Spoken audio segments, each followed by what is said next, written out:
Hey everyone, World Film Geek here, and I interviewed Korrina Rico, actress and producer. Her latest film, the horror thriller Incision, is now available on Amazon and iTunes, and it will hit other platforms on November the 12th. Enjoy the interview. I gotta say, Incision, I was really surprised how that movie came out. It was really good. I was cringing quite a bit during that movie. And overall though, it was a really good movie. I really enjoyed it. Thank you so much. Thank you. I really appreciate that. It's still hard for me to watch. I can imagine, considering what the Yeah. subject is, the plastic surgery and all that. Oh yeah. It was wild. There's just times that I watch it and I've seen it so many times and I'm like cringing. All of those types of horror movies where there's blood and gore and it's a lot.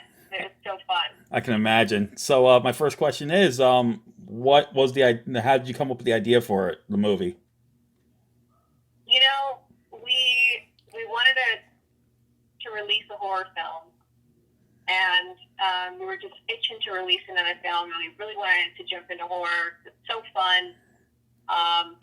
We really wanted to do something contained, so we met with our writer, Chris Otto, and we were just kind of shooting ideas back and forth. And I really wanted to touch on things that were current events, something to do with technology and socials, and,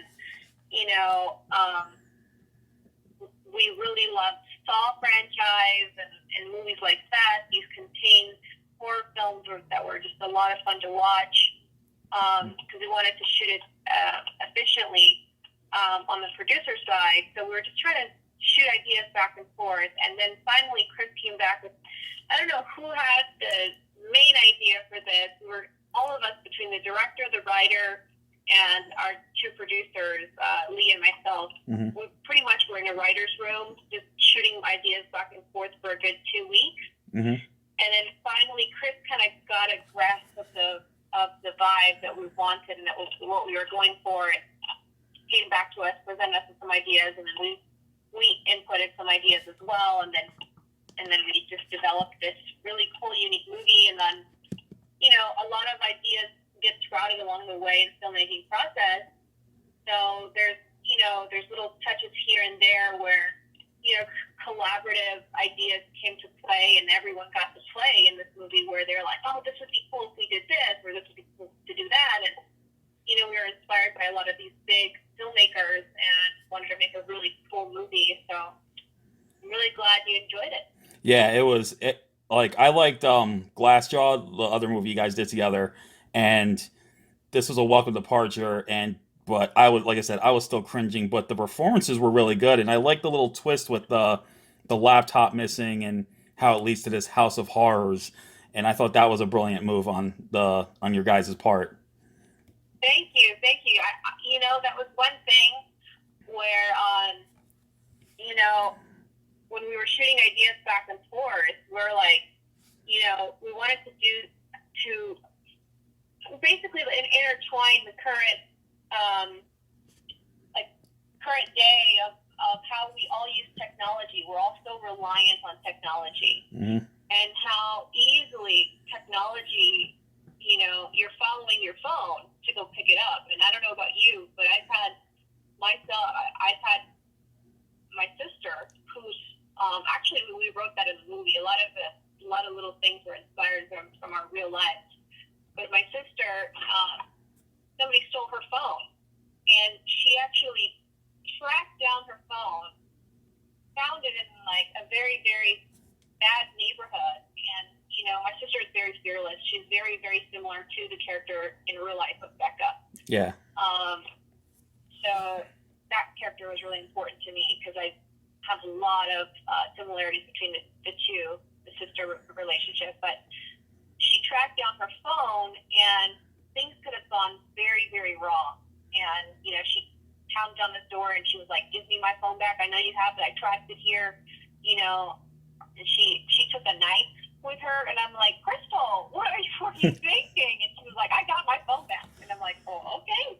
But, following our, technology, it can put us in these, sometimes bad circumstances, and that's kind of what Incision would happen, where, you know, when Kenny misplaced his laptop, Yeah. you know, it went astray, and then it took you down this rabbit hole of you know, trying to locate the item, and then you get caught up in this predicament, and it's connected to social, to technology, so that was pretty cool. That's awesome. Well, what was it like working with James Allen Brewer? Because that dude, as the Doctor, really scared the crap out of me quite a bit in this movie. Like he You was know, he was the epitome of sinister. he really was. So in real life, James is probably one of the nicest guys I've ever met. He's just a very, very friendly, nice guy. But with this character, as soon as when he was performing, when I was working with him, I was like, this guy's got to have some fucking dead bodies in his closet. Sorry for cussing, but That's I okay. was like, he's got to have some dead bodies in his closet somewhere. He plays this role way too well. Makes you wonder. It was so creepy, you know? He was so creepy. The whole time I'm like, oh my God, like this is just, he was just very, very creepy. And we were so into it because we were like, the creepier the better, because of just who, you know, Dr. Cunningham is. That's and that was a unique play.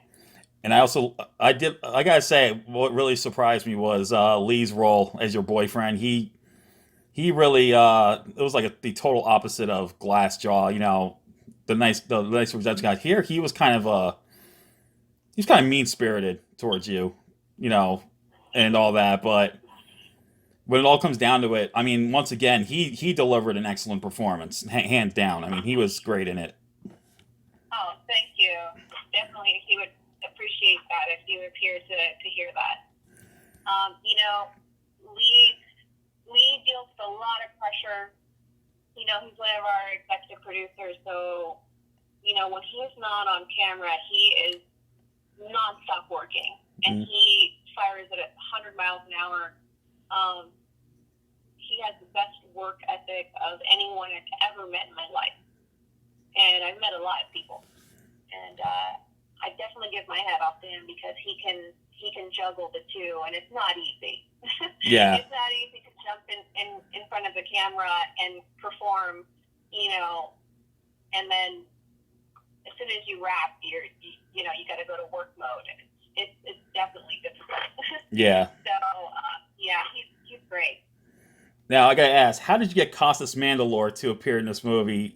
He has this little cameo as Dr. Bennett, and because he's one of my favorites. Him and his brother are like two of my favorite actors, and just to see him in that one scene, I was like, holy! I almost didn't recognize him, but I'm like, oh, so how did that happen? Oh man, Joseph had an amazing time with that. He's a great actor. You know, he's a game player. You know, he showed up. He had a great attitude. He has a relationship with our director, Ali Zamani, and you know, he came to play, and he did an amazing job. He had so much fun. He was very thankful because he just had a very, very fun time on set. That's one of the key things that we have on our set is just good energy and everyone having a good time. And working with him was very cool. We laughed nonstop. Was very different from his other characters that he plays, and it was fun to see him in a role like this, where he just got to just really play and just have fun, and you know, flirt with these girls and be this like Dr. McDreamy, you know, that the grandma is so in love with, and the family just idolizes this doctor, you know. That's awesome. Yes. So, It was so you said you cringed at the blood and gore like I did. The special effects were great in this. What would you say was the most difficult thing about the shoot, if you had to choose something? the difficult thing about the shoot. I mean, everything went so smoothly on this film. It just kind of like a puzzle just pieced itself together. the most difficult thing I would say with this film is time. Mm-hmm. You know, everything was very rushed. Mm-hmm. We met hard deadlines, and we were just we really wanted to get it out to the public by Halloween. And with the filmmaking process, it's so complicated. There's a lot of factors that go into play. So we were working against hard deadlines, and Lee was really the driving force of us meeting those deadlines. You know, I'm more of a creative in the aspect Mm-hmm. in this world. So Lee is very, very. He was like the driving force, making sure that we hit every single deadline. The time was our biggest challenge, I would say.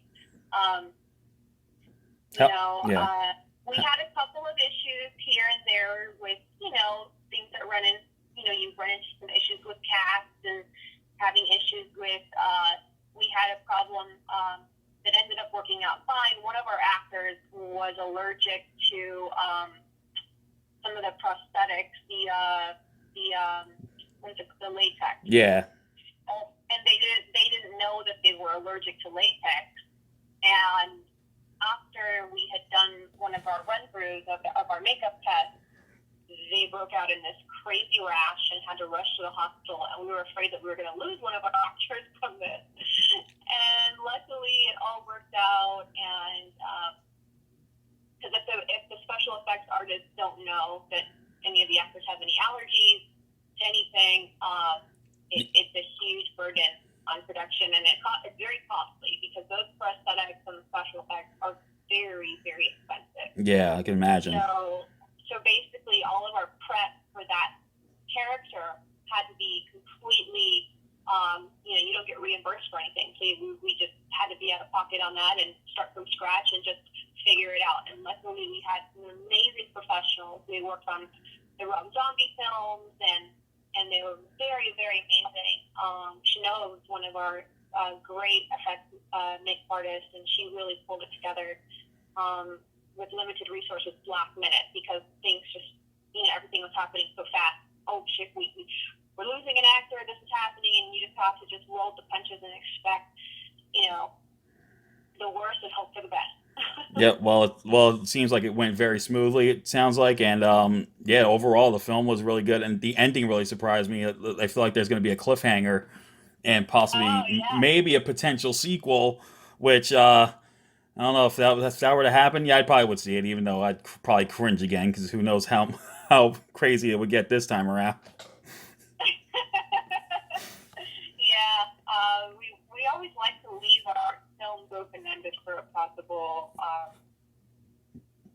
Yeah, see where it goes. Yeah, it's up to the audience. Let's see what the audience thinks and how they feel and what they want to happen because anything is possible. Exactly.